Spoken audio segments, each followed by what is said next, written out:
Hoy vamos a hablar de la astenia primaveral y los buenos hábitos. Vamos a hablar de astenia en un momento en que la astenia se nos ha pasado, pero sirve un poco para que demos paso a los buenos hábitos.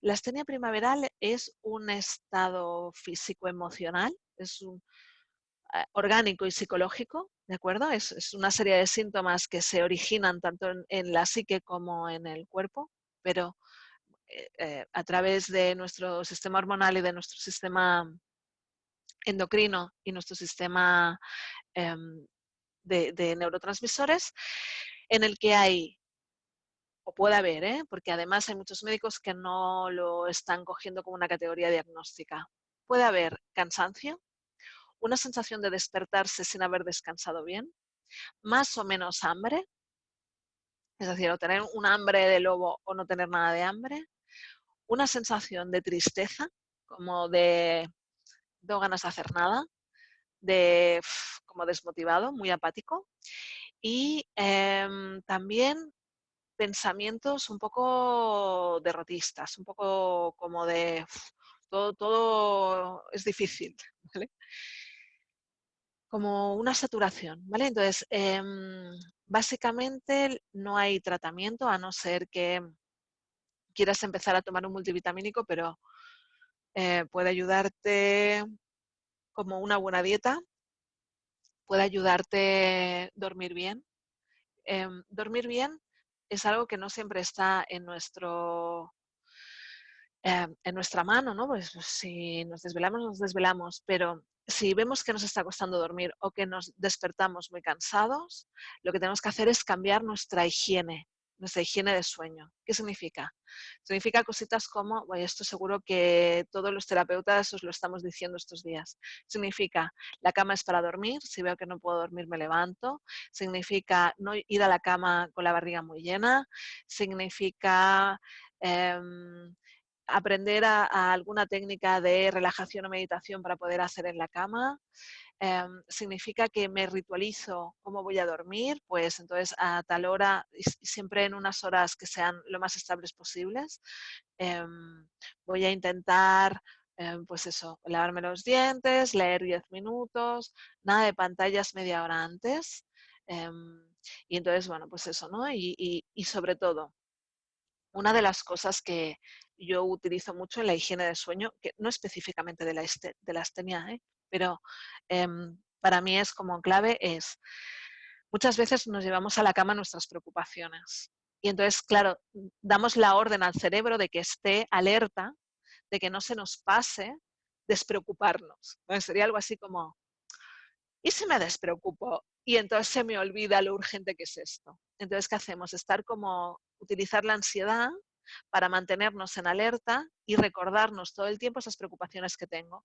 Claro, ¿qué ocurre? Que esas preocupaciones además se encadenan con posibles resultados adversos, con lo cual acabo muy saturada de mis propios pensamientos ansiosos. Entonces, a mí me encanta como ejercicio apuntarse antes de ir a dormir, en el momento más alejado posible de meterse en la cama, apuntarse todas aquellas cosas que te preocupan. Coger ese papel o esa nota si lo has hecho en el móvil y llevártelo a la mesita de noche. Entonces, cuando te acuestas, mirarlo y decir, sí, sé que estáis ahí y mañana por la mañana os recojo. Y en ese momento, pues ya como liberarte de eso porque ya puedes dedicar ese espacio al descanso. Es más, si por ejemplo haces alguna meditación en la que haya un agradecimiento por poder haber dejado las preocupaciones a un lado y saber que están allí y que las puedes recoger mañana y agradeces que las puedes recoger mañana y que ahora no tengas que seguir pensando en ello, pues muchísimo mejor.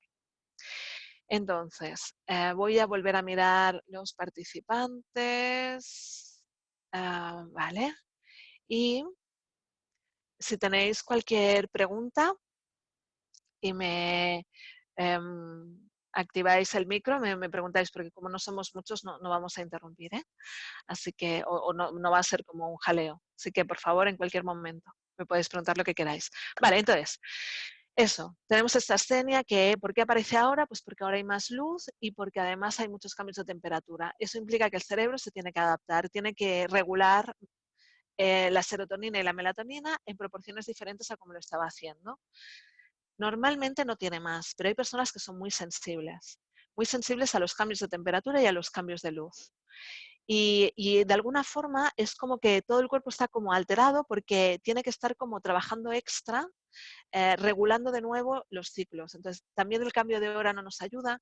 Entonces, es como rememorizar los ciclos vigilia-sueño.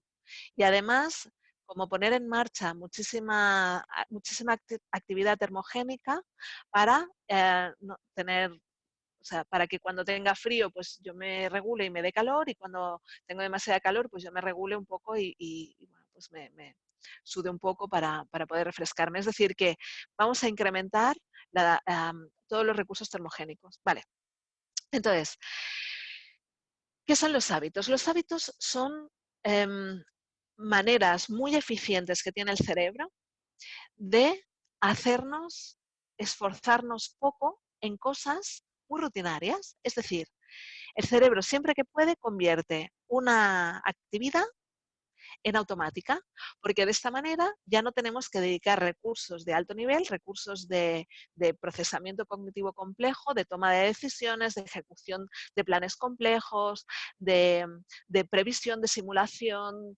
de aprendizaje complejo. Ya no tenemos que utilizar la energía del cerebro en esas rutinas porque las podemos automatizar, ¿no? Esas cosas que parece que vamos haciendo sin más, que parece que ya tengamos claro cómo empieza y cómo termina, pues eso el cerebro lo automatiza rápido, ¿vale? Ahorra a partir de no esforzarnos en ello y dedica toda la energía que nos queda libre para nuestra parte frontal, para, digamos, nuestras conductas inteligentes o altamente adaptativas. Vale, genial, genial, ¿no? No hay problema. Si fuéramos lo suficientemente sutiles como para coger hábitos que solo son buenos, oye, la máquina perfecta. Pero resulta que nuestro cerebro, que es pequeñito, para que podamos nacer de mujeres bípedas, ¿de acuerdo? Pues entonces nuestro cerebro, que es pequeñito, hace lo que puede. Entonces, bueno, pues esto es una estrategia ahorradora muy eficaz, pero bueno, pues hay que pagar un precio. ¿Cuál es el precio? Que también memorizamos hábitos malos y lo que cuesta mucho es cambiarlos. Entonces, un hábito es un bucle, es como una especie de feedback entre tres elementos. Una señal de piloto encendido, una rutina, una serie de acciones que pueden ser tanto físicas como mentales, de pensamientos, ¿no? Cadenas de pensamientos, como emocionales. Una serie de sensaciones valorativas, ¿no? Con carga emocional, que se pueden ir encadenando, y al final de todo ello hay una recompensa. ¿Vale? Es decir, tenemos una señal de piloto automático, una rutina que puede ser mental, emocional o física, y al final una recompensa que funciona como motivador para que en el momento en el que me llega algo que activa el piloto automático, se ponga en marcha todo el proceso porque al final llegará la recompensa. Claro, ¿qué ocurre aquí? Ocurre que cuando hay una recompensa implícita o implicada, se nos activa la parte de recompensas del sistema límbico, que es nuestra parte adicta. ¿De acuerdo? Entonces, cada vez que yo preveo que va a haber una recompensa, yo estoy muy motivado para ejecutar esa rutina, para ejecutar ese hábito. ¿Qué ocurre? O sea, ¿por qué podemos quedar enganchados? Y a eso me refería con lo de adictos. ¿Por qué podemos quedar enganchados a ciertos hábitos negativos que tenemos, como fumar, como puede ser beber alcohol, como puede ser relaciones tóxicas, como puede ser, por ejemplo, una secuencia de pensamientos negativos o de como mucha crítica interna, ¿no? Como un diálogo interno en el que soy muy crítico. Llega una señal, por ejemplo, pues no he conseguido el resultado que esperaba, esa señal ha activado el piloto automático. En el momento en el que se activa el piloto automático, dejo de poder acceder a la toma de decisiones racional, a la toma de decisiones ejecutiva, es decir, que en ese momento todo pasa a un nivel no inconsciente, pero sí muy automatizado, en el cual yo no tengo acceso, ¿vale? Tengo que hacer un verdadero esfuerzo para tener acceso, para identificar qué está ocurriendo. Y entonces llega una señal, por ejemplo, algo no ha salido como yo quería, empiezo la rutina de pensamientos negativos y al final hay un premio. Por eso se mantiene. Y me dirás, ¿cuál es el premio? por favor. Vale, ¿cuál es el premio? Por ejemplo, en fumar es muy fácil de ver, ¿no? O sea, hay una sensación física como de inquietud, eso activa el piloto automático, en ese momento yo consigo y me fumo el cigarrillo y al final el premio es que me ha bajado la inquietud, esa ansiedad. ¿Dónde está el problema? El problema es que por el modo de funcionar del circuito de las recompensas en el sistema límbico, la recompensa acaba siendo lo que activa el piloto automático. Es decir, sentir que baja la ansiedad hace que se genere ansiedad cuando no estoy fumando. Es decir, si la ansiedad se me quita fumando, pues entonces también se me activa no fumando. Con lo cual es un círculo vicioso, es un bucle. Por eso entendemos los hábitos como bucles, porque acaban siendo círculos viciosos. Círculos virtuosos o círculos adictivos, pero círculos viciosos, en ese sentido de que se retroalimenta el feedback de la recompensa con que activa esa señal de alarma. Entonces, por ejemplo, si a mí se me activa la señal de alarma con una serie de pensamientos negativos o de crítica hacia mí misma, ¿qué es la recompensa? La recompensa, el premio donde me siento bien es cuando dejo de hacerlo. Es decir, es como darme golpes, cabezazos contra la pared y en el momento en que paro es como, ¡oh, qué bien estoy! Vale, y en ese qué bien estoy resulta que yo encuentro la recompensa, el premio, a que se mantenga vivo ese bucle, ese hábito de machacarme a mí misma cuando algo no me sale bien, creyendo que si consigo eh, pues eso, ¿no? Meterme suficiente caña a mí misma, entonces eso me mantendrá alerta para que la próxima vez no cometa errores. Y la verdad es que muchas veces no está bajo nuestro control, ¿no? O sea, el resultado no depende de nuestra capacidad o de nuestro talento o de lo bien que lo hemos hecho, sino bueno, de un montón de factores, algunos internos y otros externos. Esto es muy importante. Para poder cambiar hábitos tenemos que entender estas tres partes. Tenemos que entender identificar qué activa nuestro piloto automático, porque una vez lo tenemos claro. Y sobre todo, qué premio estoy utilizando y que no sea un premio de paro de hacerme daño, sino que sea un premio de me suma. Si tengo identificadas estas dos cosas, en medio puedo poner lo que quiera. Es decir, si yo sé, por ejemplo, con el deporte, ¿no? Hacer deporte, al final, a mí me libera muchísimas endorfinas y con esas endorfinas yo me siento bien. Por lo tanto, ese es el premio. ¿Qué activa las ganas de hacer deporte? Pues, por ejemplo, estar muy nervioso. Noto que estoy muy nervioso, pienso, pues voy a hacer una rutina física de deporte porque al final liberaré endorfinas y eso hará que me sienta bien. Esto es un buen hábito. Por ejemplo, la higiene de sueño de la que hablaba, ¿no? Si yo empiezo a sentir que tengo sueño o es la hora en la que tengo que ir a dormir y meto una rutina cada día la misma, que me lleva poco a poco a relajarme estando en la cama, porque si no estoy relajado salgo de la cama, esto también es una forma de establecer un buen hábito.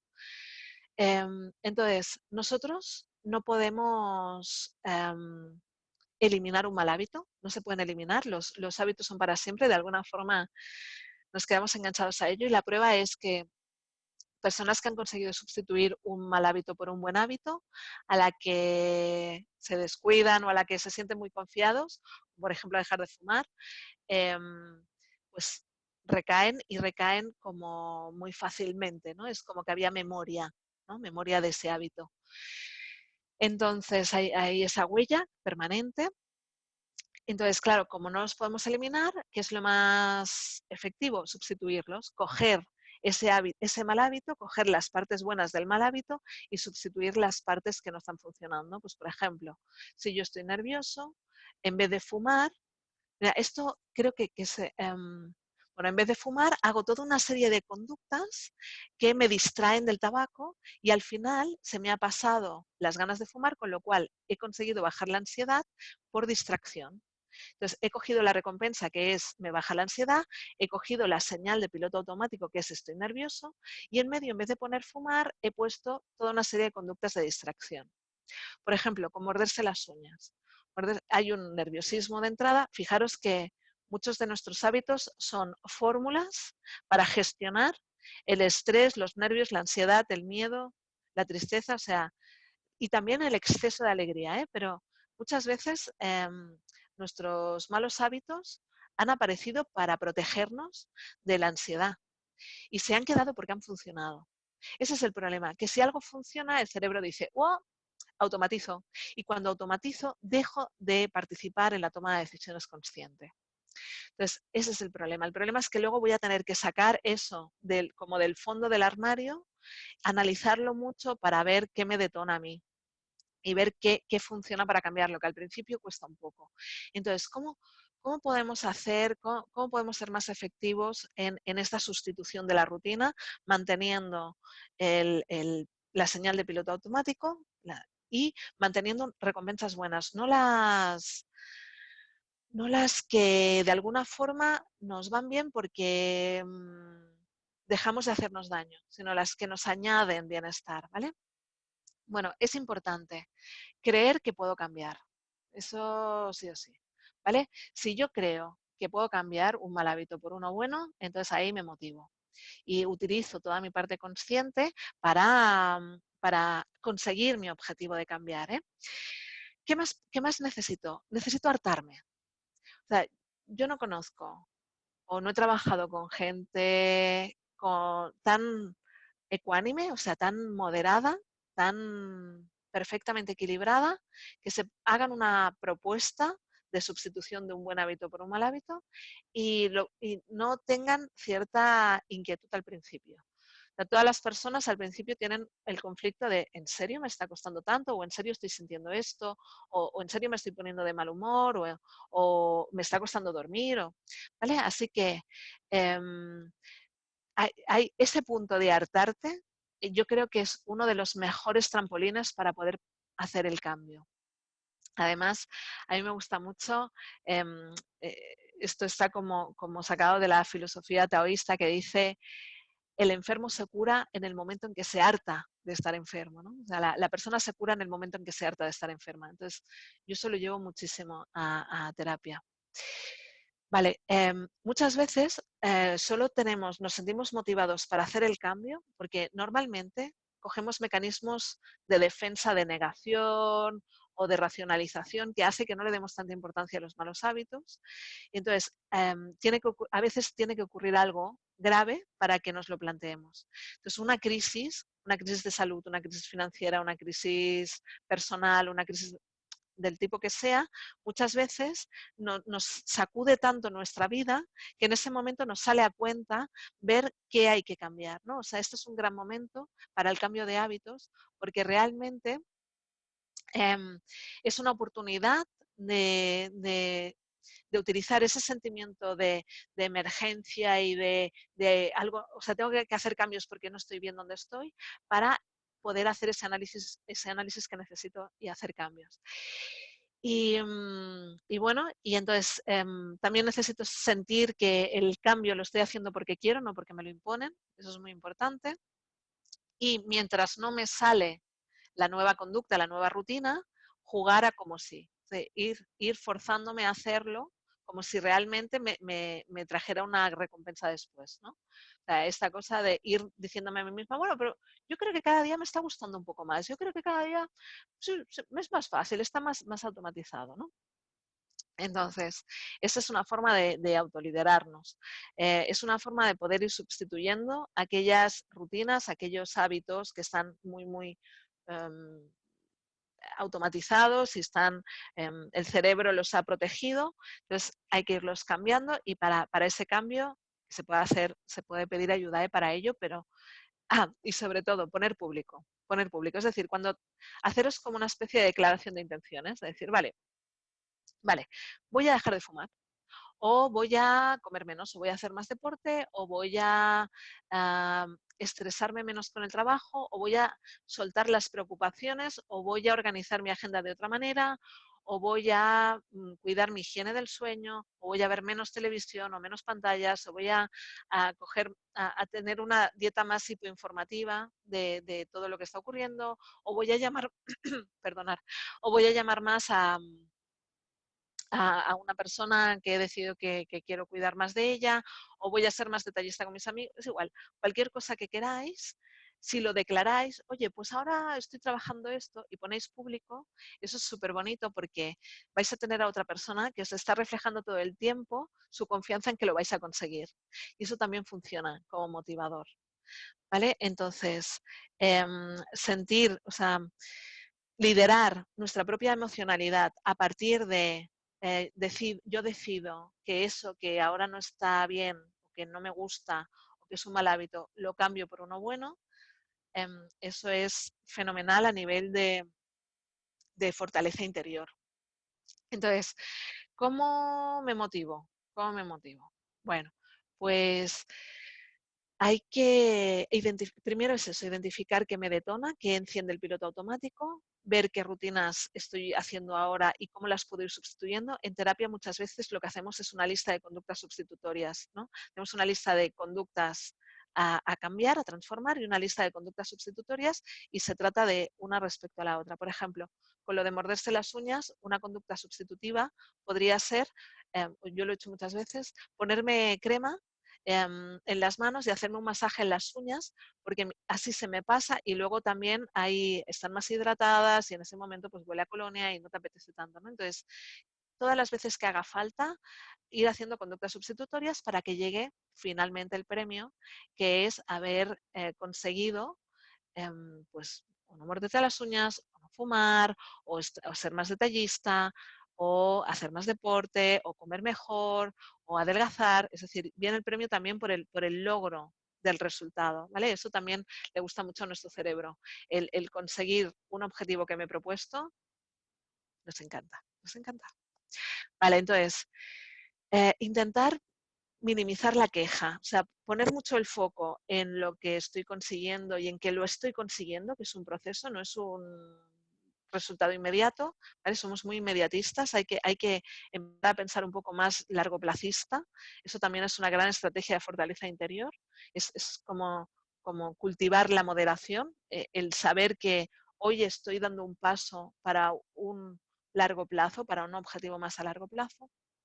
Y em, de alguna manera fijarse en lo que sí estoy consiguiendo y mm, no quejarse en el sentido de que la queja no es ni buena ni mala, pero sí que tiene un impacto emocional negativo cuando me siento como fastidiado, cuando empiezo a utilizar un lenguaje interno de fastidio, de claro, pero vaya rollo, ¿no? O sea, si yo empiezo como a explicarme lo que está ocurriendo desde la queja, me va a ser más difícil. Entonces, sería algo así como ir buscando em, como si tuviera un coach dentro que me estuviera diciendo, claro que sí, tú puedes, lo estás haciendo muy bien, vale, mucho mimo, mucho premio, vale, mucho placer, ¿sí? Vamos a ponerlo ahí y con eso, bueno, tenemos un montón de herramientas para hacer un cambio de hábitos y conseguir lo que nosotros nos propongamos, que para eso es nuestra vida y nos toca a nosotros liderarla, ¿sí? Pues nada, muchísimas gracias a todos y bueno, han habido unos cuantos participantes. Muchas gracias a todos vosotros. No ha habido preguntas, pero si tuvierais alguna pregunta en algún momento, o la dejáis por correo y me la hacen llegar, o bien por WhatsApp, o bueno, pues nos vamos viendo aquí todos los domingos, ¿sí? Pues muchísimas gracias. Hasta pronto.